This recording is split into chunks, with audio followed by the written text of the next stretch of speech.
할렐루야, 수요일입니다. 오늘도 새벽에 만난 하나님 오신 여러분들을 예수님의 이름으로 환영합니다. 같이 기도하고 시작합니다. 하나님 감사합니다.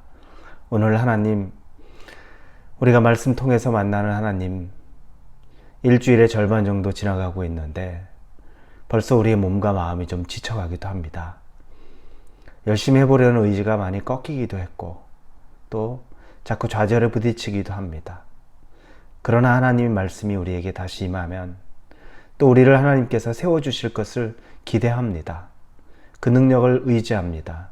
하나님이 눈에 보이지 않지만 우리가 성경으로 말씀으로 만난 하나님, 살아계신 하나님을 경험하기를 간절히 원합니다. 예수님의 이름으로 기도합니다. 아멘. 오늘 우리에게 주시는 말씀은 로마서 4장입니다. 로마서 4장 13절부터 25절입니다. 로마서 4장 13절에서 25절 우리 같이 읽겠습니다. 아브라함이나 그 후손에게 세상의 상속자가 되리라고 하신 언약은 율법으로 말미암은 것이 아니요 오직 믿음의 의로 말미암은 것이라. 만일에 율법에 속한 자들이 상속자이면 믿음은 헛것이 되고 약속은 파기되었느니라. 율법은 진노를 이루게 하나니 율법이 없는 곳에는 범법도 없느니라. 그러므로 상속자가 되는 그것이 은혜에 속하기 위하여 믿음으로 되나니 이는 그 약속을 모든 후손에게 굳게 하려 하심이라.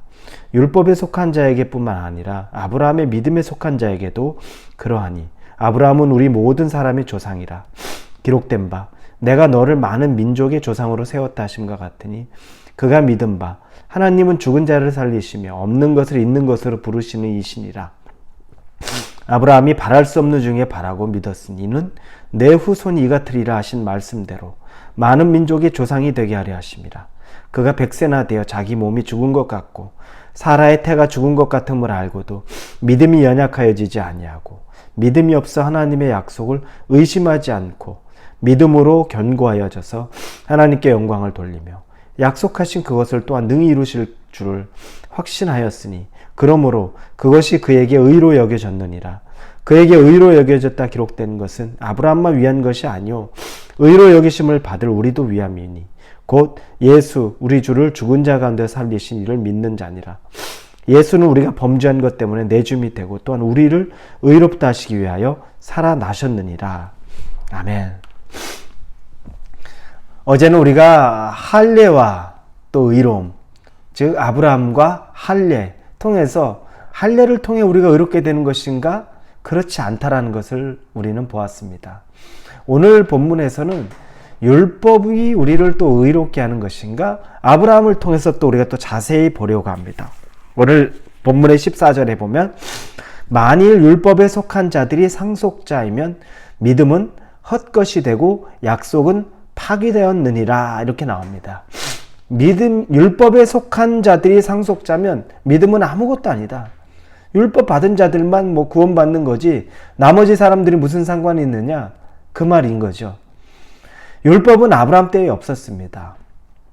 430년이 흐르고 모세의 때에 모세가 하나님으로부터 받은 것이 바로 율법입니다. 이것만 보아도 아브라함이 율법으로 말미암아 구원을 받았다는 것, 그건 여러분 전혀 다른 이야기가 되는 겁니다. 자, 그럼 결론을 말하면 하나님과 아브라함의 관계는 하나님의 약속이 먼저라는 겁니다. 하나님의 약속이 먼저다. 약속은 율법과는 다릅니다. 여러분, 율법은 너희는 무엇하지 마라. 너는 무엇하지 마라. 그리고 너희는 뭘 해라. 너는 무엇을 해라. 이게 율법입니다. 그러나 약속은 내가 이렇게 하리라. 벌써 주체가 다르죠. 약속의 주체는 하나님입니다. 하나님이 주도권을 잡고 내가 이렇게 하리라라는 것입니다. 율법은 너희는 이렇게 하지 말아라. 너희는 이렇게 해라. 보면 벌써 약속과 율법의 차이가 있습니다. 우리가 창세기 12장으로 가면 그때 이제 아브라함이 등장하죠. 그리고 나서 하나님이 12장 1절 2절에서 이렇게 말씀하십니다. 내 고향, 내 친척, 내 아버지의 집을 떠나 내가 내게 보여주는 땅으로 가거라. 내가 너를 큰 민족을 만들어주고 내게 복을 주어 내 이름을 크게 할 것이니 내가 복의 근원이 될 것이다. 복의 근원이 될 것이다. 그는 아무것도 한 것이 없는데 내가 너에게 주고 너를 복의 근원으로 삼을 것이다. 약속. 이게 하나님의 약속이 우선된다는 겁니다. 자, 그러면 아브라함의 믿음은 도대체 아브라함의 믿음의 본질이 뭘까요?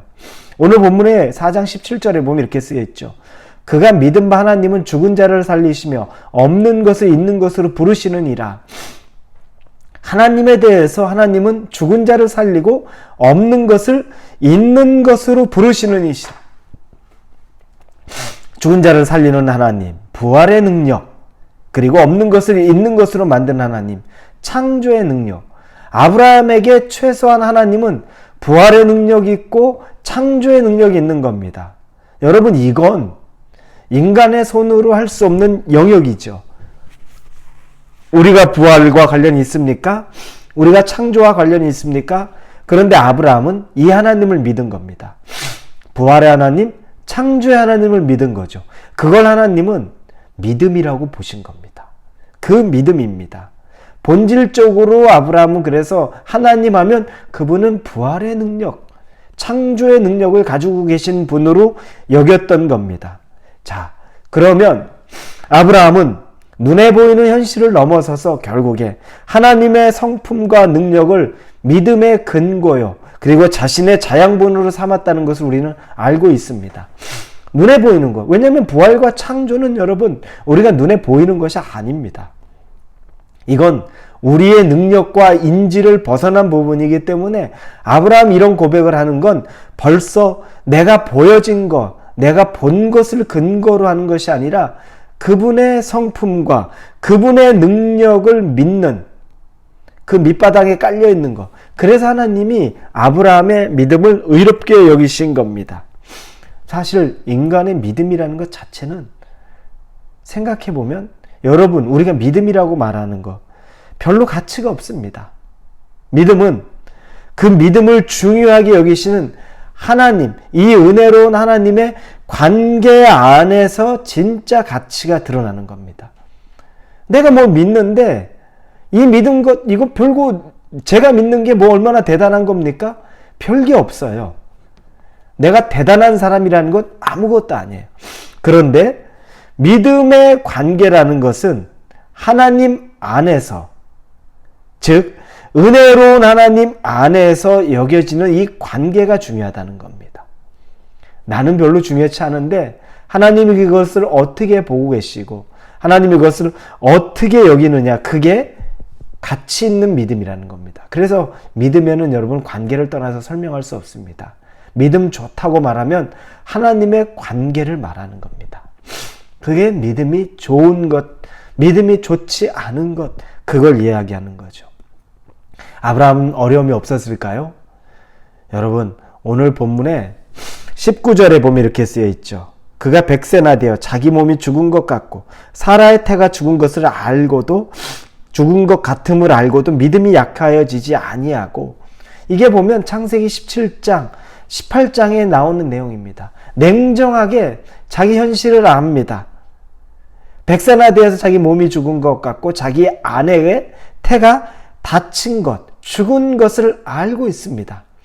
아브라함이 모르는 게 아니에요. 정확하게 현실을 파악하고 있죠. 그런데도 불구하고 하나님의 창조의 능력과 부활의 능력을 붙잡습니다. 이게 성화의 과정인 거죠. 그게 여러분 처음부터 다 믿어졌을까요? 그렇지 않다는 걸 우리 아브라함 알죠. 희죽희죽 웃고서 그게 될 법한 얘기입니까?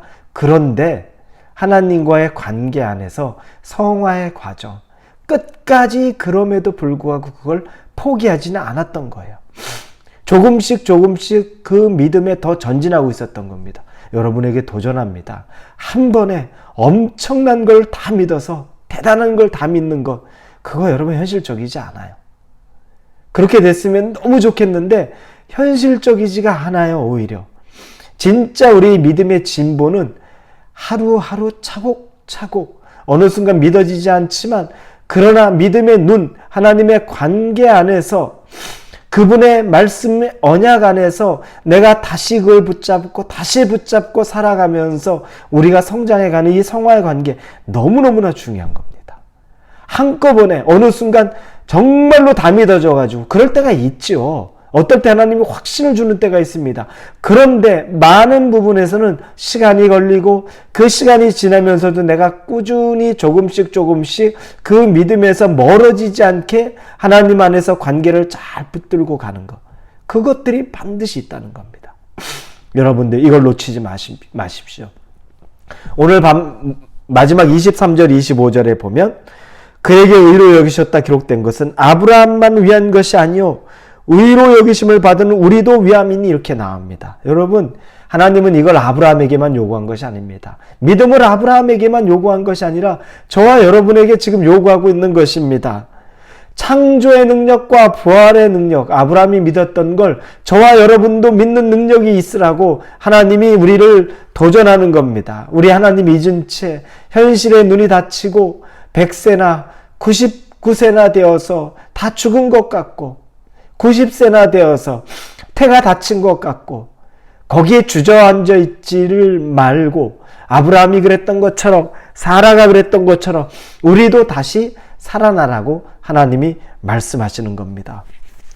그러나 믿음은 억지로 얻어지는 것이 아니라 하나님의 관계 안에서 내가 믿는다고 되는 것이 아니라 은혜로 주시는 것임을 꼭 기억하십시오.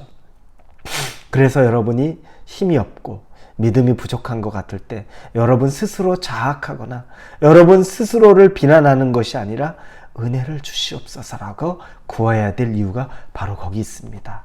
오늘 하루 여러분에게 베풀어 주실 하나님의 은혜를 간절히 구하십시오. 그리고 그 은혜로 살아가는 저와 여러분이 되기를 예수님의 이름으로 축원합니다. 기도합니다.